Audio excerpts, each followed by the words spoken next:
So what I'm going to try to do is walk through how to make a bamboo canteen, and making a container or many different types of tools from this wonderful plant is just it's mind-blowing, just the different things that you can make with it. And one thing you can definitely make, especially in a tropical jungle setting where there's bamboo, is a canteen to carry water. As a matter of fact, the young plants can sometimes contain water, and when you chop them open, the nodes in between the nodes here of this species of grass will contain water. It's watertight. And what I did was I grabbed a section from a local Asian market, and just cut outside of the nodes, so I have the hollow space here, and I just created a hole and a plug, and I added some carry net and finger wove strap to carry it with. So I'm gonna see if I can walk you through right quick with a video on how to make this version of bamboo canteen.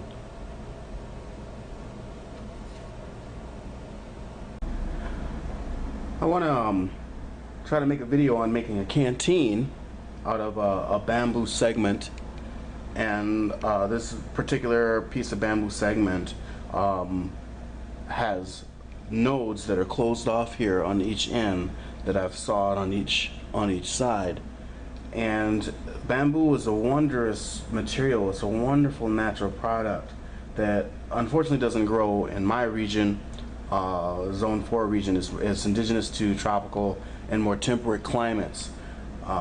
It gets really cold up here. But you can get it at home and craft stores. You can get it at Asian markets if you don't have it where you're at. And I just think it's a really cool natural material to make a canteen. It's the middle of summer, it's kind of hot, so it'd be nice to, when going out and about, to have a cool naturally made canteen. So I'm going to try to make this video, and I've already taken a length of bamboo. It's already green. It's going to change color over time. It's kind of got to get a green hue to it. And again, I've made sure that the nodes are cut off outside of themselves. And the wonderful thing about this species of grass is that it's hollow and it's watertight. That's why it's going to make a very good container, both for cooking and for making you know, canteens and other containers and things like that, quivers, etc., etc. So first part of this, what I want to do is I want to kind of mark off where I want to make the hole to insert water. And the middle section of the node here is dense. And if you look closely at even small species of grasses, they're all kind of designed and built the same. They all kind of have these segments that are, you know, that are kind of notched off on at certain intervals. And in particular, this is hollow, and my understanding is that as far as a water source, that some fresh species of bamboo can contain water inside of the containers. I don't have that direct experience, maybe one day, but that's what I've been told, that's what I've seen on the internet, etc., etc. At any rate, again, I want to make a hole here, and I've got a piece of wood. I suppose I could use some cork, but I want to use some natural local materials. I don't want to have to go find cork anywhere. We don't have any cork growing here. Cork is endangered, by the way. So I'm just going to use a piece of wood. I forget where this wood comes from. I think it's probably cottonwood or something like that. At any rate, I want to mark off where I want to make my hole, and I need to be very careful because I want to make my hole just big enough so that this can be inserted solidly to create more or less of a watertight seal. One other thing to note is the way that I cut this, let's see if I can get the profile here, is kind of at an angle or at a slope. Again, this is serendipitous, is more incidental. But the purpose to this that I like is that once I make the hole to funnel the water into my mouth, it'll be much easier to do so. It'll help channel and funnel the water into my mouth when I put it up to my lips. So just something to keep in mind when, I guess, when designing your own, if you choose to do this sometime. So first thing we're going to do is make the hole and work on making a good plug. Alright, so I want to take my my cutting tool, and I use cutting tool generically.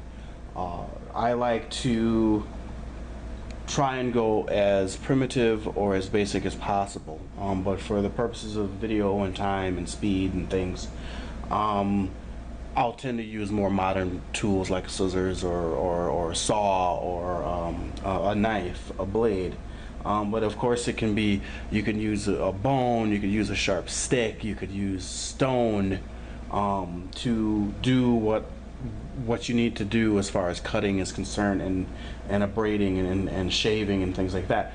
The problem with primitive sharp tools or cutting tools is that it just takes a little longer. That's all. Primitive means first, not worse. We came up on steel and make it sharper, you know, copper and tin and bronze and things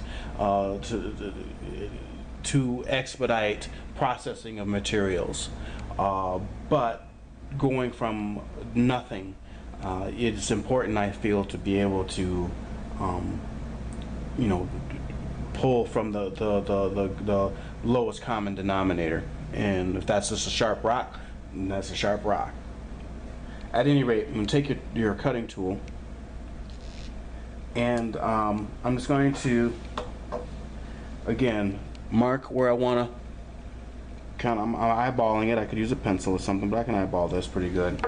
And I just want to take my cutting tool and just kind of drill a little hole at first, like so. So I'm just kind of making a circle like this, just to get a little small hole there. Okay, there it is. This is a small hole, and I want to slowly start to carve and work that out. I want to be careful, and it's one of those things where you want to do as little as possible because you can't put it back when you're done. So now I'm taking my tool and I'm trying to carve a circular hole out, and so I'm going to constantly be measuring to find the right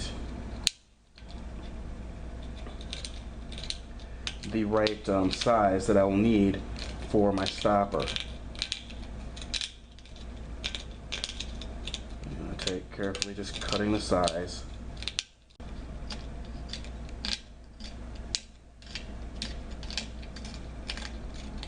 And now I want to check and see where I'm at.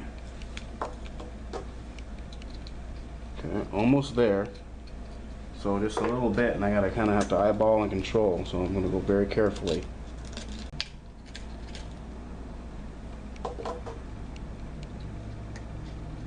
It's almost there. And so when it's almost there like this, that's when it's time to abrade. And you could, I suppose you could take a stick that has pine pitch on it and dip it in sand and let it dry, and you'll have a circular object that you can abrade this with from a primitive standpoint. However, I've got sandpaper. Okay, I've got some sandpaper here, and this is some rough grit here. This is about 40 grit sandpaper, and this is 60 grit. I'm going to use the 60 grit because I don't want to take off too much at once. You can't put it back. I want to just take off just enough and check every now and again. So I'm going to take my sandpaper, and again, from a primitive standpoint, I'm going to fold it in half and just circle back and forth. A rough rock would work in this instance if you were going completely primitive, or again, like I said, you'd make some pine pitch and have some sand or grit and dip the wet or sprinkle the wet pine pitch with sand, and then that would become this would become a stick that you could use to make your hole smooth. So again, we're almost there. It's not going to be an exact fit, but that's okay. I've got some carving on one side I need to do.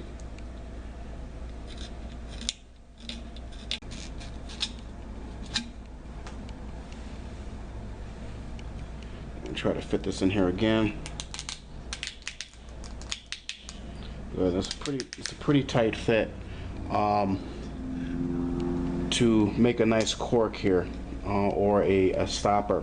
It's not perfectly round, and that's okay.